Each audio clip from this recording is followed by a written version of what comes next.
এরপর প্রশ্ন হলো, স্ত্রীর প্রতি স্বামীর দায়িত্ব এবং কর্তব্য কি?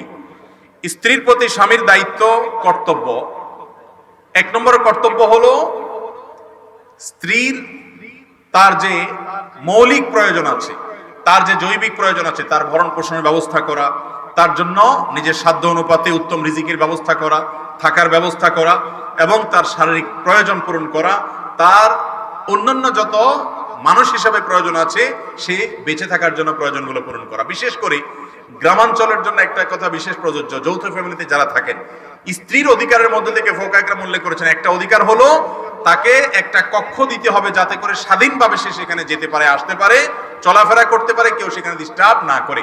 আমাদের দেশে গ্রামাঞ্চলে অনেক মহিলাদেরকে দেখা যায় বিয়ে করে আসার পর শ্বশুর বাড়িতে এরকম কোনো নির্জন কক্ষ বা স্বাধীনভাবে থাকার কোনো ব্যবস্থা রাখা তাদের জন্য হয় না। এটা কিন্তু তাদের অধিকার খর্ব করার শামিল। এর পাশাপাশি একজন স্ত্রীর সাথে সুন্দর আচরণ করা এটাও তার অধিকার। আল্লাহ বলেছেন ওয়াশিরুহুন্না বিল মারুফ, মেয়েদের সাথে, বউদের সাথে তোমরা সুন্দর এবং যথাযথ আচরণ করো। এটা আল্লাহ তাআলার নির্দেশ, অর্ডার, ফরজ, যার কারণে সে বিষয়টিও মেয়েদের অধিকার এবং হক।